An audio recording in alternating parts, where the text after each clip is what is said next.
Fernando, gracias por estar aquí también. Como estaba diciendo, es uno de nuestros premiados de los premios de Driehaus de las Artes de la Construcción y es uno de los principales maestros trabajando con la azulejería en España. Y en concreto, gracias a él, se ha restaurado magníficamente bien buena parte del patrimonio arquitectónico del Mudéjar de Aragón. Muy bien, pues gracias a todos por asistir aquí, a la organización, a Inbau. Y bueno, yo voy a aportar mis trabajos, mis conocimientos más cerca. Venimos ahora otra vez cerquita de Madrid. Gracias, Urco, por mostrarnos todo aquello. Y bueno, lo que sí nos mantendremos en la época. Vamos a retroceder pues 500, 600 años y vamos a mantener un poco el espíritu ese del artesano, ¿no? Que es el que yo he aprendido a través de trabajar. Deciros en primer lugar que yo estudié en la Escuela Massana en Barcelona cerámica, pero yo quería ser artista.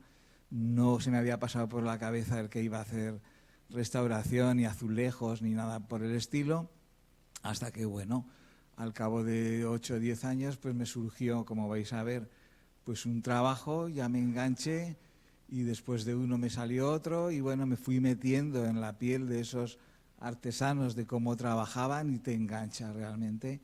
Y bueno, es lo que voy a intentar de transmitiros y de contaros. En principio, lo que vamos a ver es el proceso de cómo se hace un azulejo, ¿no? Como no podéis venir a mi taller, yo os enseño un poquito el taller por dentro. Vamos a ver.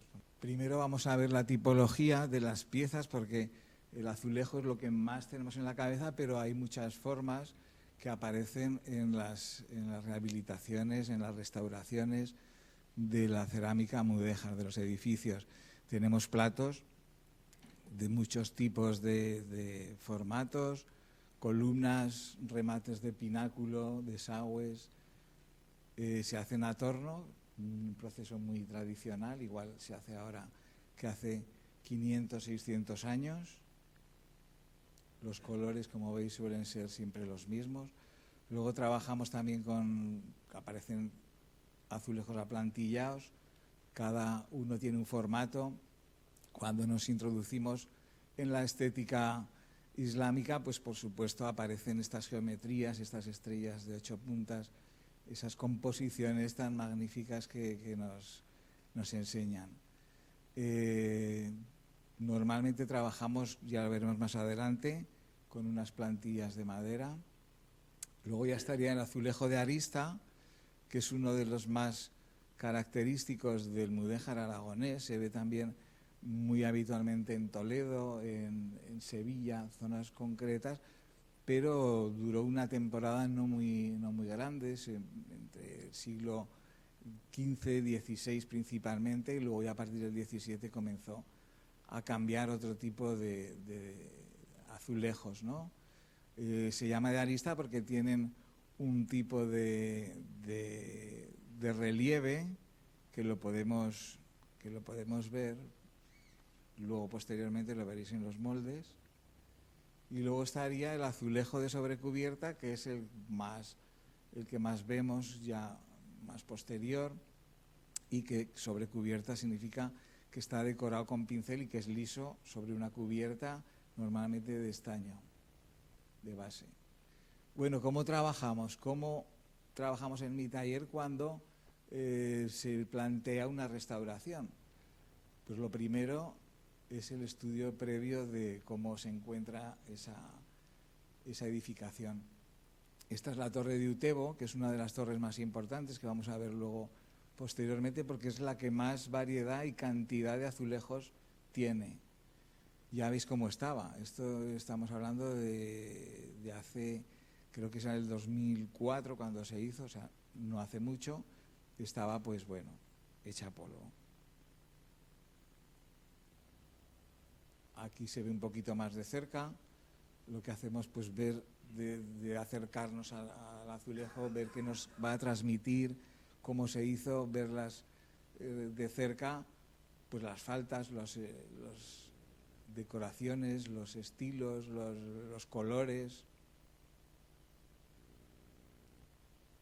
Aquí estamos en la fachada del aseo, como veis, el tipo de andamiaje hoy está totalmente prohibido, subirse en andamios con tablones, íbamos atados por la cintura, pero bueno, hay que subir, hay que ver de cerca porque es muy diferente, y eso lo he aprendido con el tiempo, trabajar un azulejo que te lo dejan en la mesa de tu taller, a ir a ver dónde estaba ese azulejo y cómo estaba hecho y cómo era el resto de los azulejos que lo rodean. Aquí estudiamos el modelo, de cerca este mismo modelo lo vais a poder ver. Aquí ya varían los colores, tienes que ver, sopesar un poquito lo que son las tonalidades, las diferencias de color. Luego, lo que comentamos, cómo estaban hechos. Eso cuando te vas metiendo en la técnica y en cada obra, vas viendo y vas contestándote preguntas que cada pieza te dice, ¿no? Porque esta pieza, por ejemplo, pues tiene esta arista aquí, y porque estaba en el suelo, porque estaba pisada, entonces era un azulejo de cartabón reciclado que luego lo esmaltaron, y al irlo pisando con el tiempo aparece así. Bueno, cosas que si no te metes, desde luego no lo conoces. O este tipo de restauración, que es la Magdalena de Zaragoza. Aquí vemos como en los años 70 se restauró con azulejo de Alicatar Baños, con el canto romo y demás, que eso desde abajo no se ve, pero este tipo de azulejos cortados a radial pues se aprecian y se han tenido que respetar porque ya forma parte de una época de restauración. Luego ver el tipo de diseños, aquí hemos cambiado de diseños, de colores, cómo se va a aplicar, los tamaños. Luego tenemos que principalmente aproximarnos al tipo de arcilla que se había trabajado en el origen para realizar. Y ahora es mucho más fácil. Ya entraríamos en detalles de cómo se hacía la arcilla antes, cómo la conseguimos ahora, pero la base real es la misma, o sea, el material es exactamente el mismo, con la única ventaja de que, comparado con lo que nos ha enseñado antes de conseguir esos materiales, que te traen con el camión, te ponen el paquetito en la puerta de casa, envasado al vacío, con la humedad que quieres, con el estudio de encogimiento, sin ningún tipo de impurezas. Bueno, eso es una de las ventajas, pero lo que hay que pensar es que el material es el mismo que se utilizaba pues hace 700 años, ¿no? Es la misma cantera. Bueno, lo que hacemos es escoger, porque hoy en día hay muchas más variaciones de materiales, pues tanto de temperatura, pues de colorantes, de óxidos. Bueno, tratas de aproximarte a una arcilla calcárea, que es la que utilizamos habitualmente y se utilizaba antes. Aquí, como os explicaba, ya viene envasado al vacío, en este caso con una ficha de encogimientos. Aquí lo que estamos calculando es realizar esta pieza de torno con la parte del original, sacar los colores, ver el tamaño y bueno, y ponernos a trabajar. Depende del tipo de azulejo, lo primero sería elaborar una plantilla, una matriz, un molde. En este caso trabajamos con plantillas, calculando también el encogimiento, como decimos, porque luego el barro, una vez cocido, nos tiene que quedar como la pieza que hay en el edificio. No puedes ir con una pieza con un tamaño diferente, y eso, pues bueno, cada pasta y cada arcilla y cada estado de humedad tiene sus propiedades. Aquí hemos hecho los moldes. Este es uno de los azulejos de Toledo que hicimos precisamente para la exposición que pudimos ver en junio. Aquí estamos haciendo un molde de escayola manual, que es muy sencillo, como podéis ver, es un taco que luego tallaremos para hacer el molde. Aquí ya está fraguada la escayola y estamos tallando el modelo de azulejo que tenemos aquí para realizar el azulejo de arista. Otra posibilidad que hay para hacer el tipo de azulejos, cuando ya tenemos un encargo, pues de un número superior a 400, 500, 600, 1000 piezas, realizamos el azulejo con una prensa hidráulica. Yo he trabajado pues desde modelos que me han pedido 1 o 2 o 3 hasta 20, 50, 100, o ahora estamos haciendo 2000 para otra iglesia, o hemos hecho pues bastantes más, ¿no? Todo eso depende un poco la cantidad para ayudarte de unas tecnologías artesanales manuales, pero que te agilizan el trabajo. En este caso son moldes de escayola, que lo que más cuesta es hacer el molde, porque llevan una infraestructura dentro con unos tubos porosos por donde va a entrar el aire cuando está fraguando la escayola, y hace que se abra el poro para que cuando tú prensas soplas el aire y suelte el barro. Entonces lo que más cuesta es coger ese punto de hacer, te cuesta a lo mejor un día hacer el molde, y hacer pues 500 baldosas te cuesta prensarlas 2 o 3 días, ¿no? Aquí ya está el molde que habéis visto, ya está con su escayola y se está tallando el dibujo, calculando el encogimiento y demás.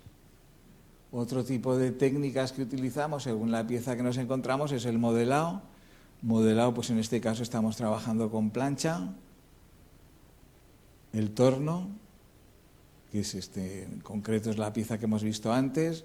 Esta pieza se tornea de 2 maneras, primero como lo estáis viendo, luego cuando está seca la parte de arriba se le da la vuelta y se acaba por la parte de abajo.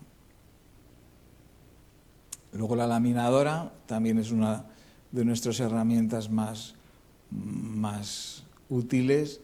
Está el rodillo clásico, pero bueno, pues ahora esto sería lo mismo, pero te iguala un poquito más el grosor. Así sale la plancha. Y luego ya cortaríamos las planchas al tamaño que queremos, y estamos hablando de trabajo manual, cuando son menos de 300 piezas normalmente. Aquí le estamos dando con la maza sobre el molde de madera, y aquí estaría el molde tallado, el negativo. Normalmente es madera de haya. Es muy difícil tallar la madera para mí, para un alfarero o para otro artesano que no conoce la madera. Para un carpintero, desde luego, esto yo conseguí un buen especialista que lo podía tallar, y normalmente cuando los tengo que hacer yo, los tallo yo, los hago en escayola, que es mucho más sencillo. Lo que pasa es que la escayola se te cae, el molde se desgasta más, no es tan resistente. Yo, en este caso, casi tengo más amor a los moldes de madera que conservo que a los azulejos, porque son joyas. Estos son los de escayola, como decíamos. Y esta sería la prensa. La prensa, esta es la pequeñita que tengo en casa. Esta ya es un poquito más grande y va saliendo el relieve que está arriba. Al bajar saldría ya prensado, y con las rebabas que hay alrededor lo que hacemos es cortarlo para dejarla ya a la medida. Luego el proceso de la cerámica es siempre el mismo, tiene que estar muy seca las piezas para entrar en la primera cocción, que le llamamos de bizcocho, normalmente en 900, 1000 grados, donde las piezas es simplemente barro y se pueden tocar. Ya una vez que tenemos el bizcocho, la pieza ya en barro, pasamos a los esmaltes, a la decoración, a los colores. En este caso la preparación, pues hay que hacer muchas pruebas, porque cuando vemos un verde que se hace con óxido de cobre, normalmente pues podemos ver que hay una gama muy amplia, ¿no? Y hay que aproximarse lo más posible a ese edificio y a quién hizo qué taller se hizo aquel azulejo, ¿no? Porque hoy en día es una especie en extinción, los alfares no existen, pero hay que trasladarnos a esa época y sabemos que había mucha producción, mucha industria cerámica porque era necesaria, ya no solo para la arquitectura, sino pues para la vida común, para la cocina, para comer, para transportar líquidos, para la construcción de ladrillos. Bueno, eran una industria muy fuerte, muy potente, y existía en muchos pueblos que hoy en día pues desconocemos, ¿no? Por desgracia. Aquí ya se cotejan los colores, las formas en la propia obra. Como veis, la mayoría de las piezas llevan una R de restauración y el año, en este caso es el 03, es la iglesia de la Magdalena, porque hay muchos arquitectos que nos lo exigen, ¿no? Hay otros que no, pero sí, normalmente casi siempre se intenta integrar el azulejo con una señal de que se sepa que se ha hecho en esta restauración. Aquí la dirección técnica, en este caso de la Aljafería del Palacio de Zaragoza, ya decidiendo. Una vez que ya por fin se decide qué color, que el tamaño, que todo está bien, ya pasamos al esmaltado y a la decoración definitiva. En este caso es un azulejo de sobrecubierta, es una cubierta de estaño básicamente, y fundente, y bueno, aquí tenemos que rellenar las piezas que faltan, que luego hay que decorar, hay que preparar las plantillas, en el mismo dibujo, continuarlo, lo vamos a ver aquí. Esto es un estarcido, también es un clásico de la cerámica de Talavera, de Manises, donde se pincha el papel para dar con carboncillo sobre la superficie de cerámica, de esmalte sin cocer, que es polvo, para guiar, simplemente es para guiar la visión de la pincelada donde tiene que ir, porque luego el carboncillo desaparece en el horno con el fuego. Aquí se ven las fases, pues estamos decorando, luego este está ya decorado con los varios colores y aquí está acabado. Cuesta más todo lo que es la fase de decoración que en muchos casos lo que es la construcción de la elaboración del azulejo. Aquí también vemos un original, ese es también del siglo XVI arriba. Y luego otra de las técnicas más habituales, sobre todo en la cerámica de arista, es el esmalte con pera. Son peras con diferentes colores y lo que hace la arista es separar ese color. Ahí podemos ver una pieza ya a mitad de esmaltar, una acabada, y aquí está el original. Aquí se está trabajando también en pera, pero es sobre cuerda seca, donde no hay arista, sino que la separación de los colores lo hace un separador de una resina que impide que sea porosa la arcilla. Ya una vez que tenemos la pieza acabada, va al horno. La segunda cocción, en este caso, va colocada de estas maneras. Antiguamente se cargaban con truedes que marcaban la pieza con 3 señales, que luego lo veréis, pero hoy en día pues tenemos este sistema para que sea más limpio el resultado del azulejo. Aquí estamos cargando el horno y aquí ya está una vez acabado a 980 grados. Una vez que las tenemos, en este caso había que reintegrar las piezas, las originales, con las nuevas, y en este caso pues se hizo así. Hay en otros que no, en otros donde se sitúan los originales en un lateral y los nuevos en otro. Aquí también están mezclados. Como veis, este era uno de las piezas que me encargaron de hacer, muy pocas, y ahí está ya la versión nueva. Luego también hay en otros casos donde son piezas muy especiales y se pueden restaurar directamente o en el sitio, in situ, o la pieza se trata, si tiene mucha superficie que se puede mantener, se mantiene. En este caso son unos atéifores en la torre de Ateca que hubo que consolidar en la propia torre. Aquí se ven las trévedes que comentamos en las piezas. Esto es un clásico. Cuando veis un azulejo así, es que está cocido con la trébede para que no se pegue el esmalte cuando se funde. Bueno, y ahora vamos a pasar a ver rápidamente las diferentes obras que hemos hecho en Aragón. Desde el 91, que fue la primera pieza que hice, es para un suelo de una iglesia.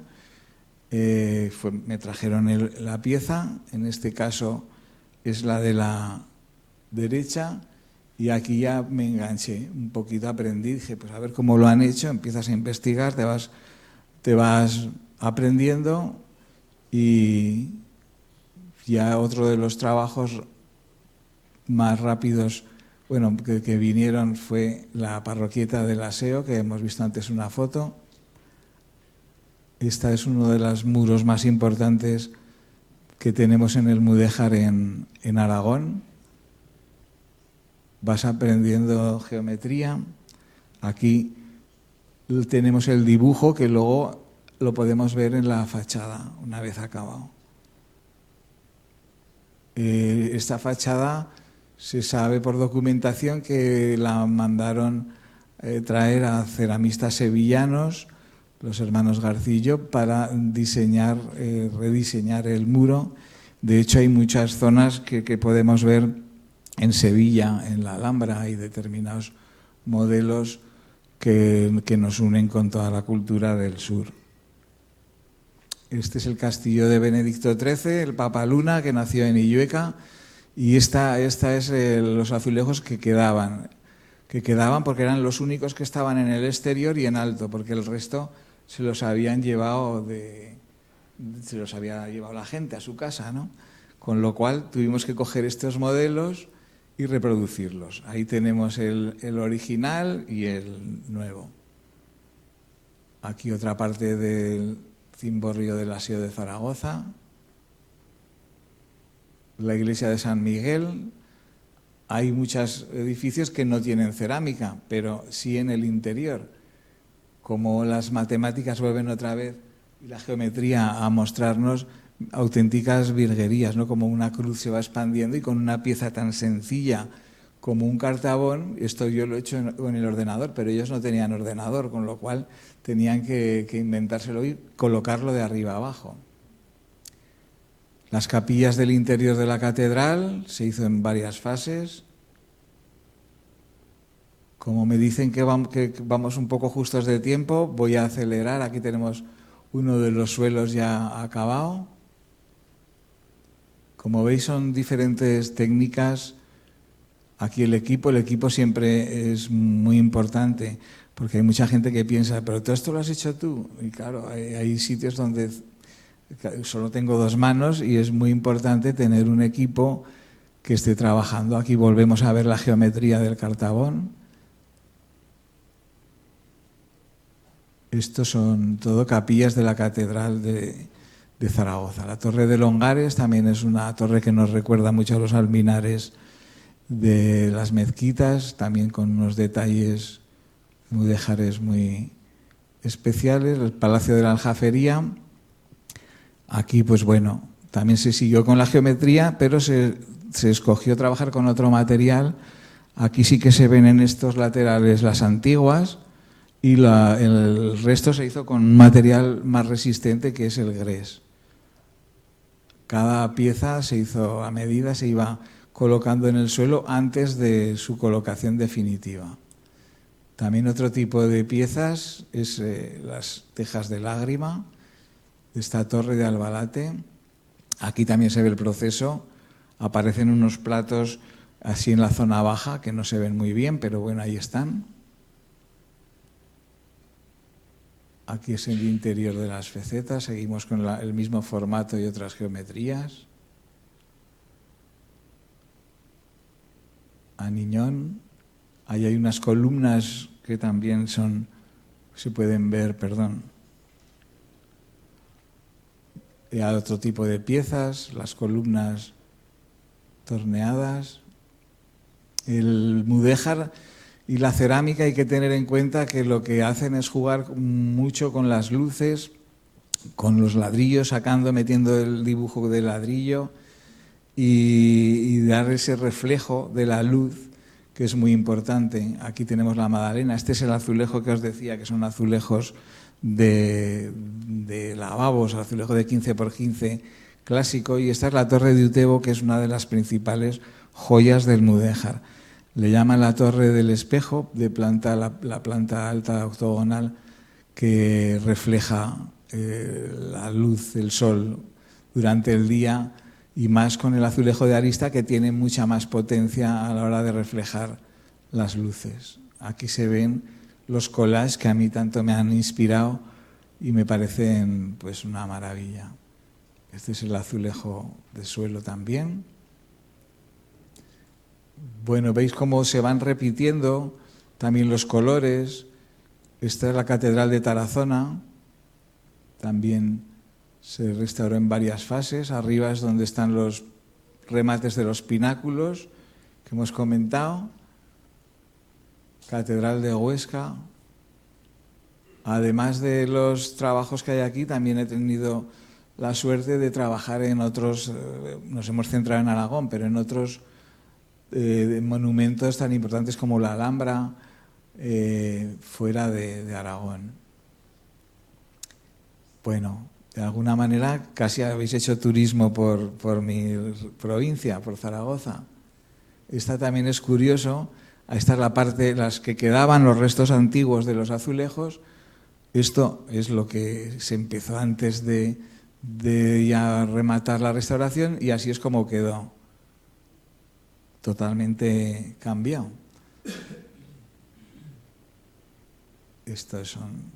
Estamos ya en el 2014, esto es el Pilar de Zaragoza. Aquí tuvimos que tomar las medidas directamente, los dibujos en la capilla, porque no se podían arrancar, y así es como quedó.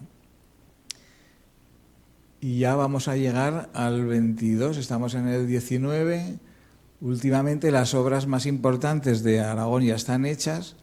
Esta es un YouTube otra vez. Estoy haciendo ya restauración de restauraciones.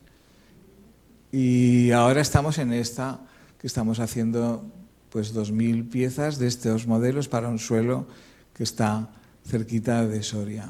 O sea que estamos en ejecución y en pleno. O sea, cuando llegue el lunes al taller abriré el horno a ver qué tal han salido. Ahí están. Y eso es todo.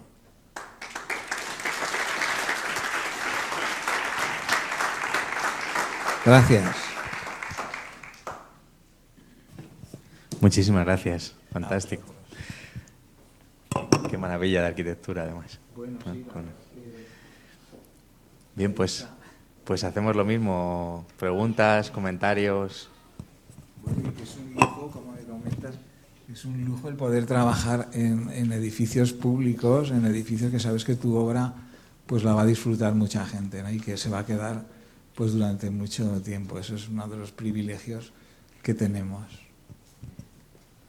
Bueno, enhorabuena desde luego por la obra. Tenía dos preguntas. Una, ¿el recibido que haces luego de las piezas depende del recibido que tenga anterior, el tipo de mortero que se utiliza, o utilizas siempre el mismo?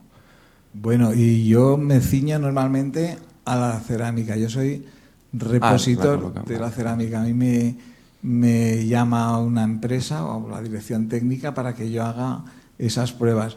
Luego de la colocación, gracias a Dios, no me dedico.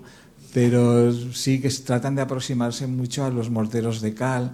En algún caso los colorean o tiende que sea más oscuro. Pero ya de cuestiones técnicas no te puedo.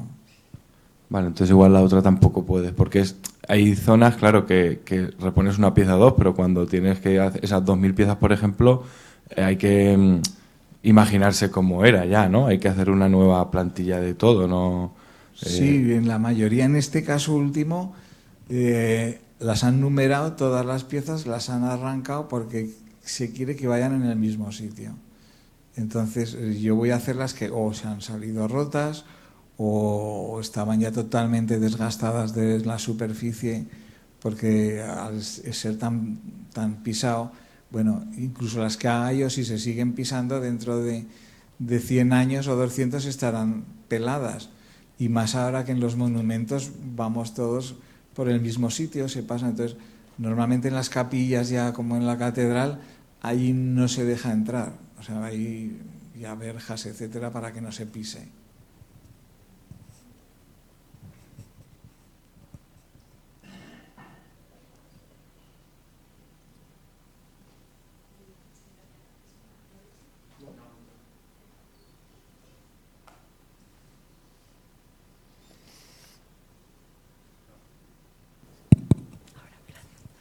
Muchas gracias por la conferencia. Ha sido muy bonito ver toda esa belleza. Quería preguntar por los colores, los pigmentos que usáis, ¿cuáles son? Porque no es una variedad muy grande, ¿no? O sea, que normalmente os tenéis que ceñir a los colores con los que se trabajaba. ¿Cuáles son esos pigmentos? Esa es otra de las realidades de que es lo mismo que hace 500, 600 años, porque la cerámica ha evolucionado muy poco. Es algo que es tierra, agua, aire y fuego, ¿no? Y los materiales que tenemos para dar esos colores que daban ellos es el blanco, hace que la superficie de vidrio se opacifique, entonces por eso queda blanco el estaño. Luego el amarillo, ese amarillo miel que le llamamos melado, ese se hace con óxido de hierro. El azul siempre se ha hecho con cobalto y se hace con cobalto.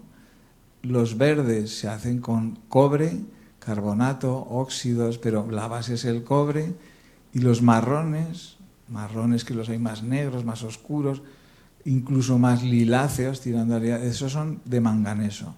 Entonces con eso ya es como el que hace una paella. Tienes los ingredientes, luego ya depende del agua que le pongas, de dónde sea el arroz, de lo que pues ya va cambiando. Pero el proceso es el mismo, con la ventaja de que ahora lo compras puro, entonces te viene sin impurezas, que ellos pues cuando tenían que ir a las minas a sacar el estaño o tenían que fritarlo, cocerlo, luego machacarlo, claro, ahora ya lo tenemos, que hay veces que yo le echo impurezas a esmaltes para conseguir que no sean tan perfectos. Gracias. Otra pregunta que tengo, técnica también, es, lo habrá mencionado, pero se me ha pasado, la temperatura de la primera cocción, ¿cuál es? Normalmente 900, 1000 grados, pero siempre depende de la pasta. Entonces, ahora normalmente yo trabajo con una pasta que si la cueces a 1000, mejor, porque se cierra más el poro y queda más resistente, pero es más o menos es aproximado. Lo importante luego ya es el esmalte que te funda. También hay que tener en cuenta, cuando yo voy a una de estas obras, digo, a ver, ¿qué azulejo hay? Me dan, toma este. Pero es que el de al lado no tiene nada que ver. Y estos de Torre la Paja que habéis visto, estos son un desastre. O sea, están fatalmente cocidos, con lo cual los hornos que utilizaban ellos, a lo mejor estaban cociendo aquí a 980, pero abajo estaba a 900, lleno de burbujas. El otro se había pasado, pero es que entonces tenían mucho valor, un azulejo, no como ahora que estamos en la cultura del desperdicio, ¿no? De esto no es de segunda, no, pues no, entonces había que aprovecharlo todo, con lo cual la estética, el golpe de vista era lo importante, ¿no? No el que esto está bien o... Entonces, los hornos de leña, claro, yo ahora trabajo también con uno de gas, que bueno, le voy cogiendo el truqui, ahí arriba, más abajo, pero es así. Muchas gracias.